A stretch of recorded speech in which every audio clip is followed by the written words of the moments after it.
Good morning students, कैसे हैं आप सभी। आज की वीडियो में मैं आपके लिए लेकर आया हूँ कक्षा 10 संस्कृत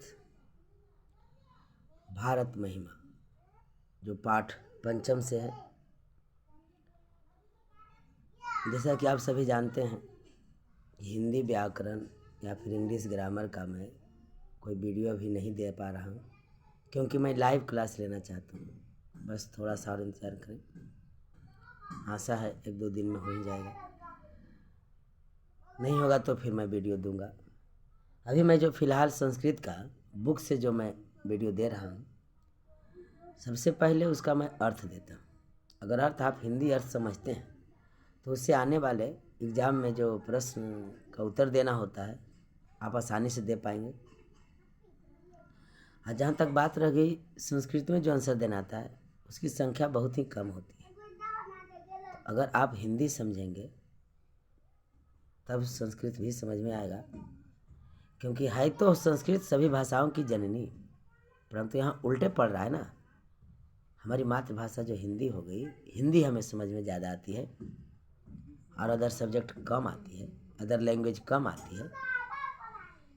लैंग्वेज जो दूसरे हैं उसको समझने का कम यही मुख्य कारण है कि हमारी मातृभाषा हिंदी है, मदर टंग है, हमारा मदर लैंग्वेज है। जन्म के बाद से जो हमें सिखाई गई वो हिंदी में सीखते हैं, यही वजह है। खैर, 1 मिनट देर ना करते हुए हम वीडियो प्रारंभ करते हैं। अगर मेरी चैनल पर नए हैं तो सब्सक्राइब ज़रूर करें, वीडियो को लाइक करें ताकि हम मोटिवेट हों और उपयोगी वीडियो आपके लिए बनाएं।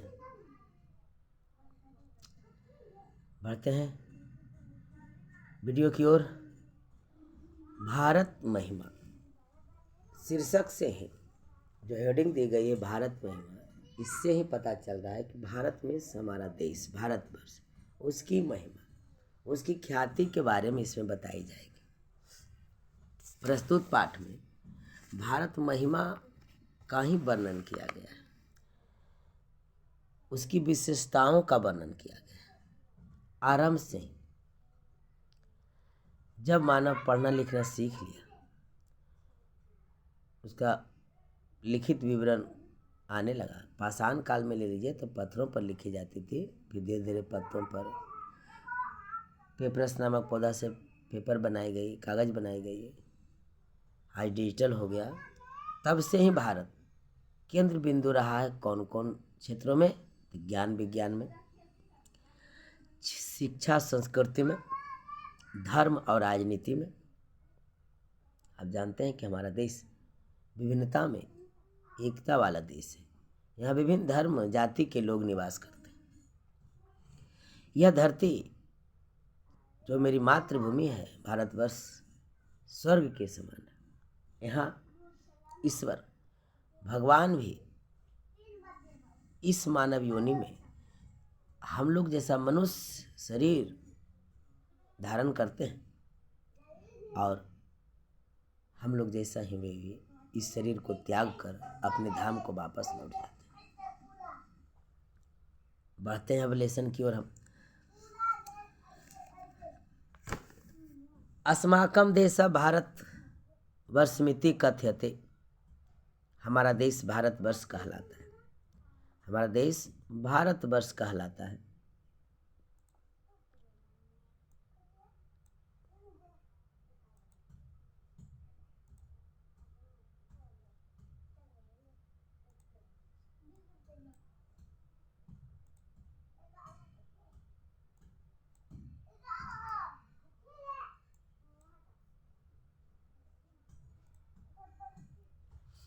अस्य महिमा सर्वत्र गीयते, इसकी महिमा सभी जगह गाई जाती है। सभी जगह मतलब पूरे विश्व में गाई जाती है। पाठे अस्मिने विष्णु पुराणात भागवत पुराणात, प्रस्तुत पाठ में विष्णु पुराण और भागवत पुराण से प्रथम द्वितीयम च कर्मशः, यानी प्रथम पद जो है वह विष्णु पुराण से संकलित है और द्वितीय पद भागवत पुराण से संकलित है।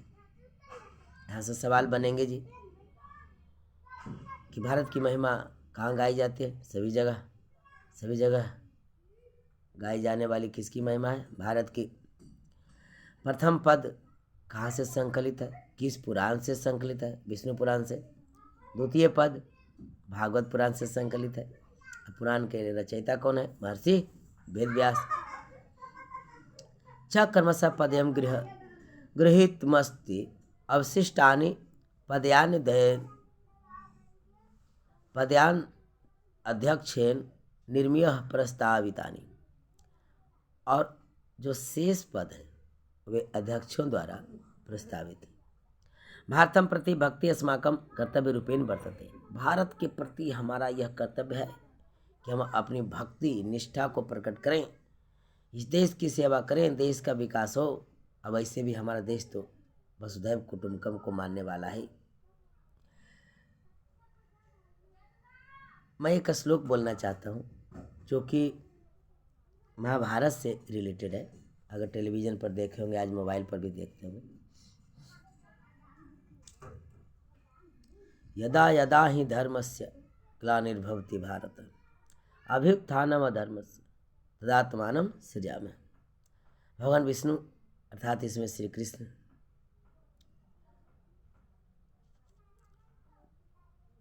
गीता में उपदेश देते हुए बोले हैं कि जब जब इस धरती पर अधर्म बढ़ता है तब तब धर्म को बचाने के लिए और अधर्म को नष्ट करने के लिए मैं जन्म लेता हूँ।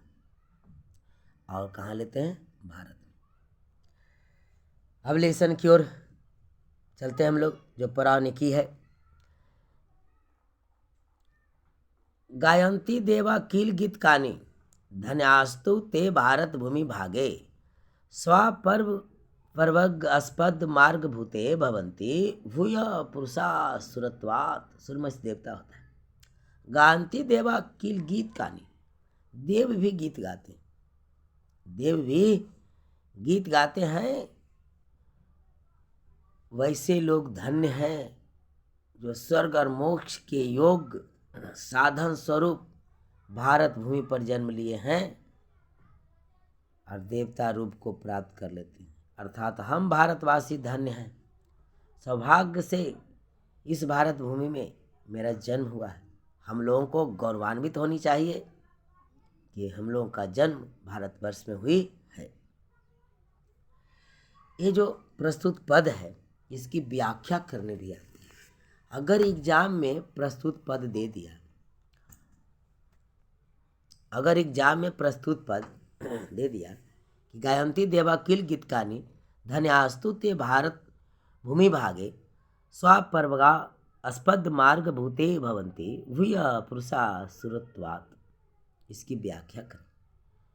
तो मैं पिछले वीडियो में बताया हूँ कि अगर व्याख्या करने आए तो पहले आपको यह जानकारी होनी चाहिए कि प्रस्तुत श्लोक या पद किस पाठ से लिया गया, उसकी रचयिता कौन है। तो और अगर कोई पुराण से भी ली गई तो उसके बारे में वर्णन करना है। इससे हमें क्या शिक्षा मिलती है उसके बारे में हमें वर्णन कर देनी है। तो कहाँ से लिखना प्रारंभ करेंगे? मैं इसका आंसर आपको बता दे रहा हूँ कि अगर यह श्लोक आ गई कि पौराणिकी से जो दी गई है गायंती देवा किल गीतकानी का, इसका व्याख्या करें तो कीजिएगा प्रस्तुत श्लोक या प्रस्तुत पद विष्णु पुराण से संकलित तथा भारत महिमा पाठ से ली गई है।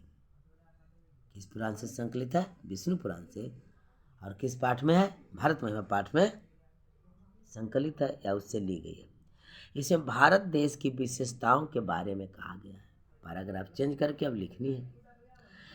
यह देश धरती पर स्वर्ग के समान माना जाता है। यह देश धरती पर स्वर्ग के समान माना जाता है। यह मोक्ष और स्वर्ग प्रदान करने वाली धरती है। यहाँ देवता भी जन्म लेने के लिए उत्सुक रहते हैं, लालायित रहते हैं। हम भारतवासी धन्य हैं कि हमारा जन्म भारत भूमि पर हुई है। इसका तात्पर्य हुआ कि भारत एक ऐसा देश है जहाँ भगवान भी अधर्म को नष्ट करने के लिए और धर्म को बचाने के लिए जन्म लेते हैं।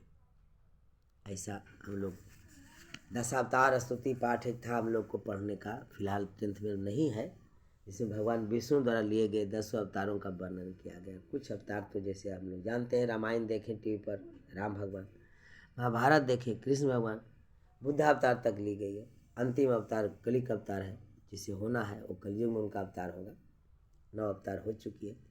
यह एक चक्र है, होता रहता है। कल के अवतार के बाद फिर प्रारंभ होगी, फिर सृष्टि विनाश होगा, फिर से नए सिरे से जीवों का उत्पत्ति होगा। बढ़ते हैं अब हम आगे।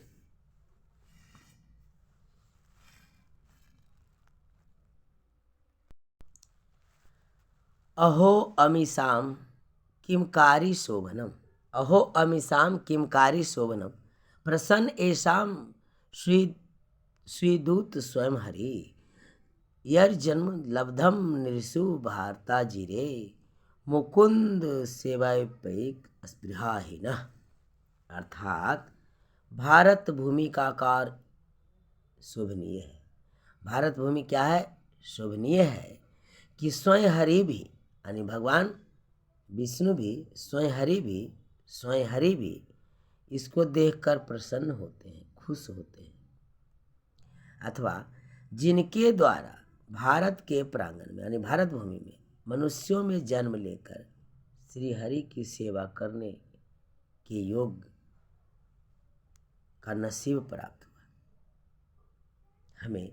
अर्थात कहा जा रहा है श्लोक से कि हम मनुष्य जो भारत में जन्म लिए हैं, हम भारतीय धन्य हैं कि इतनी बड़ी विशाल भूमि में, जिसकी शोभा युक्त देखने योग्य है, यहाँ स्वयं हरि भी भारत भूमि की शोभा को देखकर खुश होते हैं और उनके द्वारा मनुष्य की योनि में जन्म ली जाती है भारत भूमि पर। और हम लोगों को यह मौका मिलता है कि भगवान हरि को, भगवान विष्णु जो पालनहार हैं, उनको साक्षात देख सकें और उनकी सेवा कर सकें। कहने का अर्थ हुआ कि जैसे देखिए त्रेता युग में भगवान विष्णु का जन्म राम अवतार में हुई, तो उस समय जो भी मनुष्य थे, हम लोग जनरल लोगों की बात करता हूँ, समान मनुष्यों की बात करता हूँ, वे तो भगवान राम से मिले होंगे। आज हम लोग पढ़ते हैं उनके बारे में रामायण में, जो काल्पनिक फोटो दी गई है उसकी हम लोग पूजा करते हैं, लेकिन उस समय जिनका जन्म हुआ था वे धन्य होंगे, क्योंकि उन्हें साक्षात भगवान राम दर्शन दिए होंगे। उसी प्रकार जैसे देख लिए अर्जुन का भगवान श्री कृष्ण ने सारथी बने थे। अर्जुन कितना धन्य थे कि उन्हें नसीब प्राप्त हुई भगवान विष्णु के साथ रहने की। यही कहा जा रहा है प्रस्तुत श्लोक में कि हम लोग धन्य हैं, इस धरती पर मेरा जन्म हुआ, क्योंकि यहाँ भगवान विष्णु भी जन्म लेते हैं। हम लोगों को ऐसा नसीब सौभाग्य से प्राप्त होती है, उनका साक्षात दर्शन कर सके। आगे अब आधुनिकी पद जो कि भागवत पुराण से ली गई है। यम निर्मला वत्सला भारत भूमि, यह भारत भूमि कैसी है? निर्मल है, स्वच्छ है। वत्सला मतलब प्यार बरसाने वाली। जैसे माँ क्या होती है? वत्सला होती है। सबसे बड़ी माँ तो धरती माँ है। अरे मेरी माँ है जो जिसने हमें जन्म दी और हमें पालन पोषण की। लेकिन ये धरती माँ को मेरी माँ भी मेरी माँ को भी यह धरती माँ पालन पोषण की, क्योंकि इससे अनाज उगाते हैं। इसी धरती पर हम सारे क्रियाकलाप करते हैं। तो यह जो भारत भूमि मेरी जननी है, यह तो मेरी जननी का भी जननी है ना। मेरी जननी तो मेरी माँ हो गई। हमारी माँ को भी सेवा प्रदान कर रही है, भोजन वस्त्र सारा कुछ प्रदान करने वाली है। जैसे वस्त्र जो हम पहनते हैं कॉटन से प्राप्त होती है, कहाँ उगता है? पृथ्वी पर, धरती पर उगती है। तो कितनी महान है भारत भूमि। प्रसिद्ध सदा भारतम वर्ष में तत् विभिन्ना जना धर्म जाति प्रभेद है, रिहक्त भावम बहंतो बसंती। अर्थात यह प्रसिद्ध भारत सदा स्वच्छ ममतामयी रही है। यहाँ धर्म और जातियों में विभक्त, विभिन्न जाति जैसा हम पहले बोल चुके हैं। कि भारत विभिन्नताओं में एकता का देश है। यहाँ विभिन्न धर्म के लोग रहते हैं, हिंदू, मुस्लिम, सिख, ईसाई, बौद्ध भी हैं, जैन भी हैं, लेकिन सभी लोग कहते हैं कि हम भारतीय हैं। और अगर मुस्लिम लोग ईद मनाते हैं, हिंदू हो या सिख हो, बढ़ चढ़ कर हिस्सा उसमें लेते हैं। अगर हिंदू लोग होली मनाते हैं, उसमें मुस्लिम संप्रदाय के लोग बढ़ चढ़ कर हिस्सा लेते हैं। इससे क्या साबित होता है कि हम सभी एक हैं, कलरफुल होते हुए भी एक रंगों में रंगे हुए हैं। लोग एकल भाव को धारण करते हैं इस भारत भूमि में। यह भारतीय ऐसा कहीं पूरी संसार में खोज लीजिए, ऐसी सभ्यता, ऐसी संस्कृति नहीं मिलेगी। पूरे विश्व भारत की संस्कृति के आगे झुकता है। क्यों नहीं, भारत से डेवलप्ड कंट्री आज है, विकसित राष्ट्र है, लेकिन हमारी संस्कृति के आगे वह भी घुटने टेक देती है। हमारी संस्कृति सबसे अलग, सबसे महान है, सदा थी, है और रहेगी। नेक्स्ट है विशालाद अस्मदिया धरा भारतीया। भारत की धरा कैसी है, धरती कैसी है, विशाल है। भारत की धरती विशाल है। सदा सेविता सागरय रम्य रूपा। जो सागर, ये हमारी भारत भूमि कैसी है, विशाल है, मनोहर है, मन को हरने वाली है, शुभ तथा दिव्य ऐश्वर्य को धारण करने वाली है। हमारी भारत भूमि ऐश्वर्यवानी संपत्ति, यह क्या नहीं है, सब कुछ तो है। सबसे पहली बात कि यहाँ सभी ऋतुएं पाई जाती है। मेन 3 ऋतु है, जाड़ा, गर्मियाँ, बरसात। ये तीनों ऋतुएं पाई जाती है। तीनों ऋतु का हम लोग मजा लेते हैं। अगर कोई ऑल ओवर वर्ल्ड घूम कर देख लीजिए, किसी भी राष्ट्र में खूब गर्मी पड़ता है, कहीं खूब बारिश होती है, कहीं खूब ठंड का मौसम होता है, और सालों भर ऐसा होता है। लेकिन हमारे भारत देश में तीनों ऋतुएं घूम घूम कर आती है। क्यों नहीं महान है।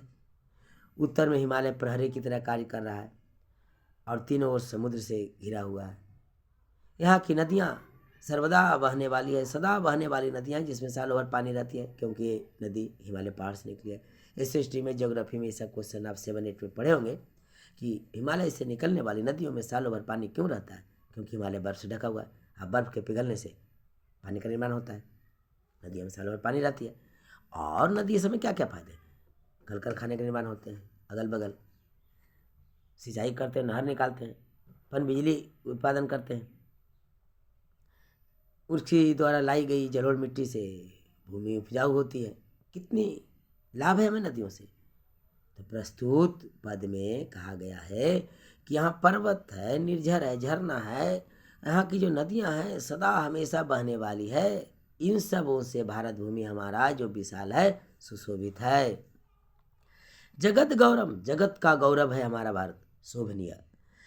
जगत गौरम शोभनीयम सदा अस्माभिर तथा पूजनीयम भवे देशभक्ति समेषाम जनानाम पुरादर्श रूपा सुधावर्जनीया। अर्थात शोभायुक्त और संसार का गौरव कहा जाने वाला भारत पूजनीय है। यहाँ रहने वाले सभी लोगों की सदा आकर्षण योग और दूसरों के लिए आदर्श रूप भक्ति होनी चाहिए। यानी हम भारतीयों में अपने भारत भूमि के प्रति देशभक्ति होना चाहिए, क्योंकि यह अन्य देशों का आकर्षण का केंद्र है। चलिए, इस प्रकार से आपका लेसन का जो भी श्लोक दिया गया था, पद दिया गया था, मैं सारे पदों का अर्थ हिंदी में बता दिया। इससे अगर मैं सवाल करूं तो आप जरूर जवाब देंगे। तो जो मैं ऑब्जेक्टिव क्वेश्चन दे रहा हूं इम्पोर्टेंट है, आता रहता है, OMR शीट पर आपको बनाना रहेगा। और अगर आप सही ढंग से सुन लिए हैं मेरी वीडियो को, आप जरूर जवाब देंगे। भारत महिमा पाठ का 2 श्लोक किस पुराण से संकलित है? भागवत पुराण से। आपका आंसर सही होना चाहिए, क्योंकि प्रथम पद विष्णु पुराण से है भागवत पुराण। नेक्स्ट, भारत भूमि पर जन्म लेने वालों का किससे तुलना की गई है? देवता से। भारत भूमि का गान कौन करते हैं? कौन करते हैं? देवतागण भी गान करते हैं भारत भूमि का। भारत महिमा पाठ का रचनाकार कौन है? महर्षि वेदव्यास, क्योंकि पुराण का रचनाकार हैं। भारत भूमि किससे सेवित है? सागर, पर्वत और निर्झर से सेवित है। भारत की महिमा कहाँ गाई जाती है? भारत की महिमा कहाँ गाई जाती है? क्या मंदिर में? सभी जगह एकत्र, प्राचीन, सर्वत्र सभी जगह भारत की महिमा गाई जाती है। भारत के उत्तर में कौन प्रहरी की तरह विराजमान है? मैं पहले बता चुका हूँ, हिमालय पहाड़। हम लोग कोई कविता भी पढ़े होंगे, सदा हिमालय बता रहा है डरो ना आंधी पानी में, ऐसा कोई कविता था 5-6 में। प्रहरी निरीक्षक कौन है? हिमालय पहाड़। भारत महिमा पाठ का प्रथम श्लोक किस पुराण से है? विष्णु पुराण होना चाहिए। हम लोगों के लिए सदा पूजनीय कौन है? कौन है पूजनीय? भारतवर्ष। देवगण क्या गाते हैं?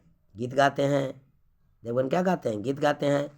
भारत में जन्म लेने वाला किनकी सेवा करते हैं?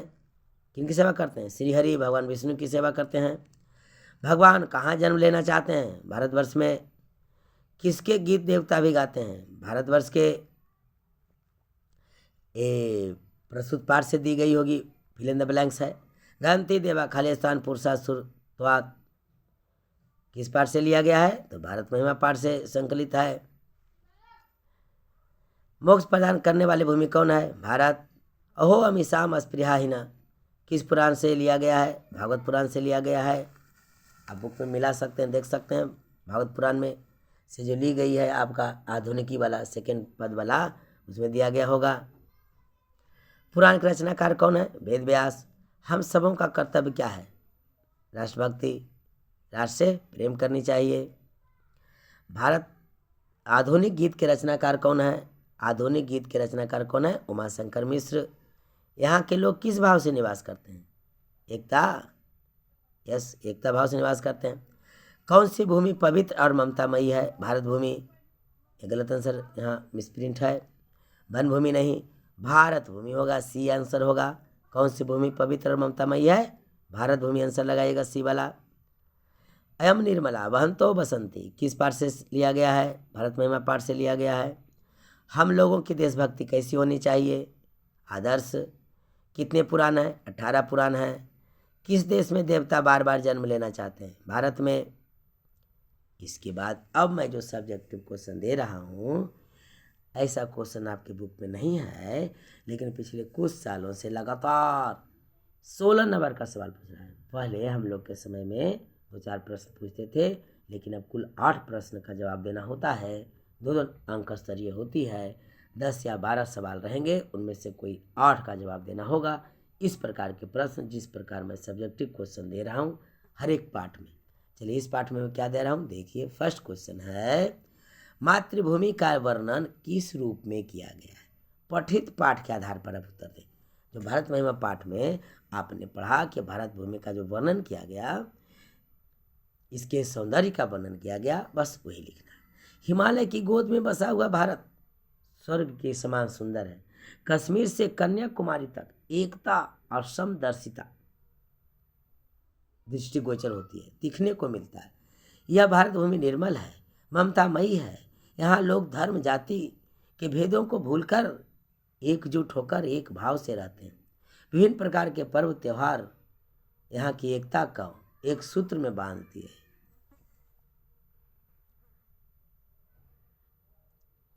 यहाँ की नदियाँ सालों भर बहने वाली है। यह भारत भूमि सागर, पर्वत, झरने और सदा बहने वाली नदियों से सेवित है। नेक्स्ट क्वेश्चन मैं बनाया हूँ कि भारत महिमा का वर्णन पठित पाठ के आधार पर करें या इसका सारांश लिखें। बस 10 लाइन 8 लाइन में लिख देनी है सारांश। जो कहानी आपने सुना बस उसे लिख देनी है कि भारत का प्राकृतिक सौंदर्य स्वर्ग के समान है। देवता, ऋषि, महापुरुष भी यहाँ अवतार लेते हैं, जन्म लेते हैं। जैसे महात्मा गांधी महापुरुष कहलाए ना, वैसे लोग भी यहाँ जन्म लेते हैं। राम भगवान, विष्णु, कृष्ण भगवान, बुद्ध भगवान, ये सारे यहाँ जन्म लिए। बलराम सारे जन्म लिए।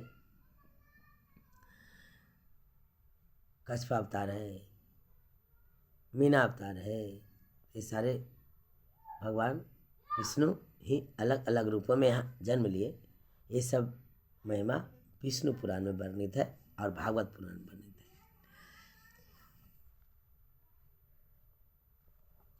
हमारी भारत भूमि विशाल है, निर्मल है, कल्याणप्रद है, ममतामयी है, शोभनीय है।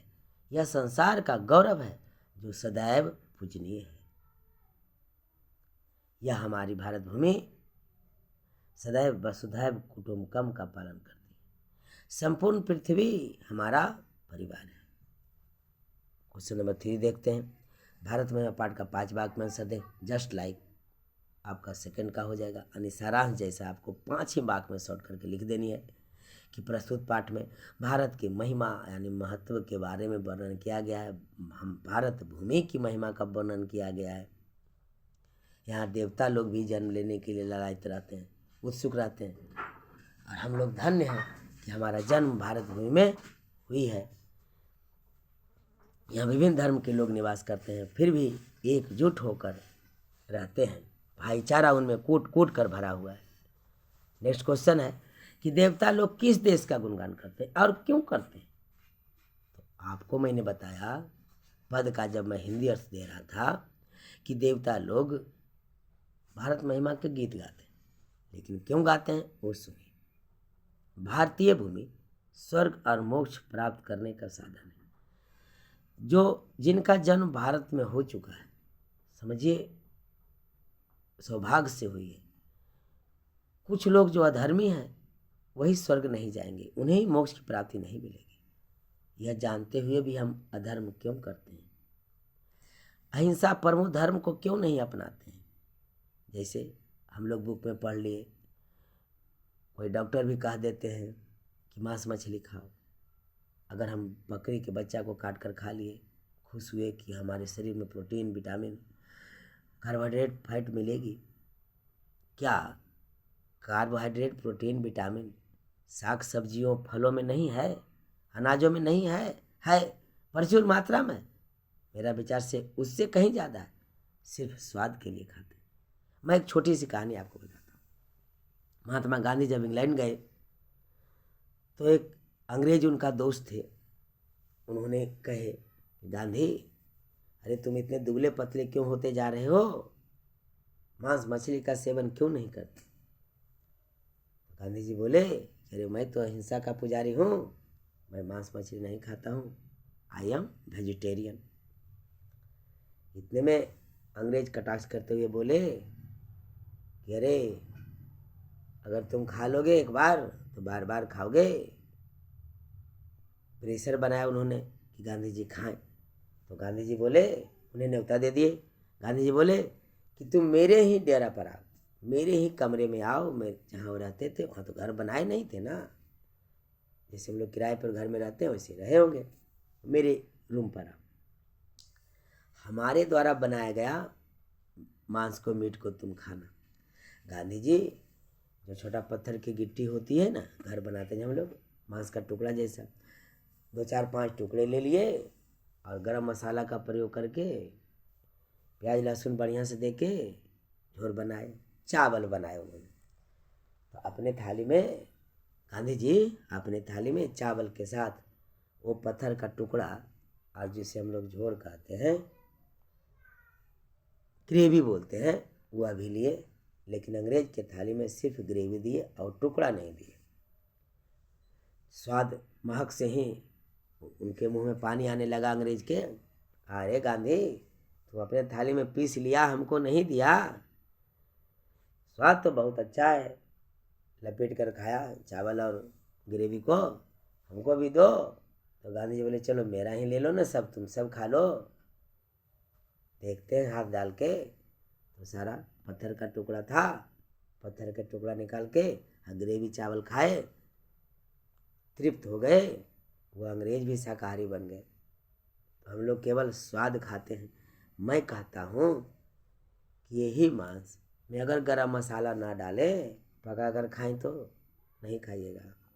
ये हमारी विडम्बना है कि हम लोग मुर्गे की हड्डियाँ को चबाते हैं, रात में एकदम चूस चूस कर खाते हैं, और वही टुकड़ा अगर गली में गिरा हुआ है और आपके पैर उस पर पड़ गया, आपके मम्मी पापा देख लिए, कहते रे सरवा पहले नहा के आओ तब घर यहाँ।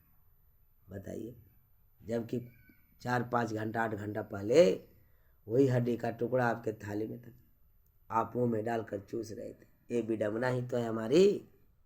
तो मैं तो कहता हूँ अहिंसा परमो धर्म को अपनाइए, शुद्ध शाकाहारी बनिए अगर लॉन्ग लाइफ जीनी है तो, क्योंकि शाकाहारी जीवन सबसे अच्छा जीवन है। जो व्यक्ति, इतना ही सोचिए ना कि जो साधु महात्मा ऋषि मुनि होते हैं, क्या उन्हें ठंड नहीं लगती है?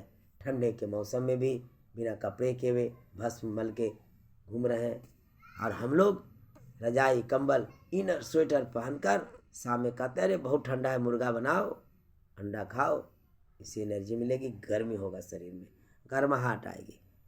वे ऋषि मुनि साग सब्जी खाए, कौन फायदा हुआ? सोचिए जरा। मैं ये नहीं कह रहा हूँ कि आप शाकाहारी बने, आप अहिंसा परमो धर्म को अपनाएं, आपको जी चाहे वो करे, क्योंकि देश कह चुके हैं लोग, महात्मा लोग कह चुके हैं, जीव जीवस्य भोजनम। अगर जीव जीवस्य भोजनम ना बने रहे तो संतुलन बिगड़ जाएगा ना। हम लोग जीव विज्ञान में पढ़े, उसका मैं वीडियो दूंगा ही। कोई घास स्थल में टिड्डा है, मेढक है, सांप है, बाज है, अगर इसमें से किसी एक को हटाएं तो संतुलन बिगड़ जाएगी ना। भगवान सृष्टि में पैदा ऐसा करते दिए कि जीव जीवस्य भोजनम है तो पाप नहीं है, लेकिन फिर भी हमारा धर्म कहता है कि हम अहिंसा परम धर्म को अपना। चले बढ़ते हैं आगे कि यहाँ के लोग किस प्रकार रहते हैं। तो भाईचारा बनाकर रहते हैं, एकजुट होकर रहते हैं। हमारी भारत भूमि कैसी है? प्रसिद्ध है, विशाल है, पवित्र है। नेक्स्ट क्वेश्चन मैं दिया हूँ, भारतीयों की विशेषता का वर्णन करो। बस मैचिंग क्वेश्चन आता है। भारतीयों की विशेषता क्या है? वसुधैव कुटुंबकम मानने वाला है। यहाँ विभिन्न धर्म के लोग रहते हैं, विभिन्न भाषा के लोग रहते हैं। जैसा कि आप जानते हैं कि हमारे संविधान में कुल 22 भाषाओं का वर्णन है। विभिन्न भाषाओं के लोग रहते हैं, वे सभी एकजुट होकर रहते हैं, सारे भेदभाव को भुला कर रहते हैं, आदर्श दूसरों के लिए आदर्श साबित करते हैं, आदर्श रूपी है हम लोग। भारत महिमा पाठ का उद्देश्य क्या है? जो प्रस्तुत पाठ भारत महिमा हम लोगों को पढ़ने के लिए दी गई है, इसका उद्देश्य क्या है? आखिर क्यों हम लोग के बुक में भारत महिमा पढ़ने को दी गई है? तो देखिए, समझिए। भारत महिमा पाठ में कुल 2 श्लोक हैं, 2 पद हैं। एक है विष्णु पुराण पहला पद और दूसरा है भागवत पुराण। ये दोनों पुराणों में भगवान हरि द्वारा, विष्णु द्वारा जन्म लेकर जो लीला किया गया, अधर्म को नष्ट किया गया, अधर्म का उत्थान किया गया, उसका वर्णन मिलता है। और भारतीयों की विशेषताओं के बारे में वर्णन मिलता है। और यह पाठ हमें याद दिलाती है कि हम भारतीय हैं, अपना संस्कार हम कभी नहीं खोएंगे, वसुधैव कुटुंबकम को बना के रखेंगे। जियो और जीनो दो, जियो और जीने दो वाक्य को हम लोग लीलार पर लिख कर घूमते हैं। किसी को हम लोग सताते नहीं हैं। ऐसा तो आप खुद फील करते होंगे कि हम लोग कितने कोमल होते हैं, हम भारतीय कितने कोमल होते हैं, खुद भूखे रहकर दूसरों को खिलाते हैं। तो प्रस्तुत पाठ में पाठकों का ध्यान आकर्षित किया गया है, और आकर्षण का केंद्र क्या है? तो भारत भूमि की सुंदरता, भव्यता, इसकी विशेषता कि हमारी भारत भूमि के उत्तरी भाग में हिमालय प्रहरी की तरह है। यहाँ की नदियों में सालों भर पानी रहती है, निर्जर है, झरना है, वन है, और तीनों मौसम पाई जाती है, जाड़ा, गर्मी और बरसात। भारत महिमा पाठ से हमें क्या संदेश मिलता है और भारत महिमा पाठ से क्या शिक्षा मिलती है? दोनों एक ही सवाल है, अथवा करके दे देता है। भारत महिमा पाठ से हमें संदेश मिलता है कि हम भारतीयों को गर्व होना चाहिए कि मेरा जन्म इस भारत भूमि में हुआ है, और वे भगवान श्री हरि जो भारत भूमि में जन्म लेते हैं, उनकी सेवा का हमें मौका मिला। जैसे मैं पहले बता चुका कि जब त्रेता युग में श्री राम भगवान का जन्म अयोध्या में हुई थी, जिनके पिता दशरथ और माँ कौशल्या थी, तो जो अयोध्यावासी थे या भारतवासी थे, वे धन्य हो गए कि नहीं? राम को गोद में खिलाए होंगे, राम को डांटे होंगे। उन्हें उस वक्त यह नहीं पता था कि ये भगवान विष्णु है, जबकि राम को तो पता था, वे तो लीला कर रहे हैं। तो वे धन्य हो गए ना। जब उन्हें पता हुई होगी कि ये भगवान राम भगवान है, ये विष्णु भगवान साक्षात हैं, तब उन्हें कैसा लगा होगा कि हमें तो सौभाग्य है कि भगवान राम के साथ मैं खेला या उन्हें गोद में खिलाया, धन्य है। हम लोग भी आजकल ऐसा सोच रहे हैं कि कली का अवतार हो, भगवान विष्णु फिर जन्म ले, ताकि देख ले कहीं ये हमारी जीवन नष्ट न हो जाए, ये हमारा शरीर नष्ट न हो जाए।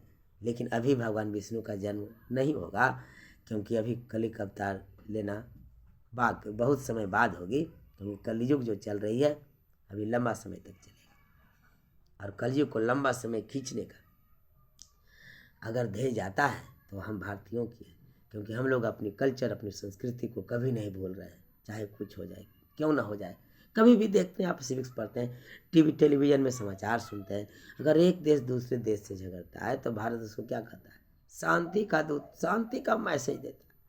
चाहे कोई भी प्रधानमंत्री क्यों ना बैठे, कोई भी राष्ट्रपति क्यों ना हो, भारत के कोई भी संदेश वाहक विदेश मंत्री बनकर अगर वहाँ जाते हो, यहाँ के एजेंट कोई भी जाते हो, सीधा सीधी एक ही बात कहते हैं, शांति वार्ता, नो झगड़ा, नो झंझट। चलिए, इस प्रकार से मैंने आपका लेसन कंप्लीट करवाया। तो मैं पहले भी वीडियो प्रारंभ में कहा कि मेरे गुरुकुल मल्टीपर्पज़ क्लासेस यूट्यूब मेरा चैनल है, उसमें सब्सक्राइबर को बढ़ाएं, अपने दोस्तों को कन्विंस करें, तब मेरा मनोबल ऊंचा होगा, जिज्ञासा मेरी बढ़ेगी और मैं और ज़्यादा फैसिलिटी दूंगा, और चैनलों की तरह क्या स्मार्ट बोर्ड हो। मिलते हैं फिर नेक्स्ट वीडियो में। धन्यवाद। पढ़ते रहिए, मुस्कुराते रहिए, हंसते रहिए, अपने पास पड़ोस आसपास साफ सफाई बनाए रखें और भारत के विकास में अपना योगदान दें। धन्यवाद।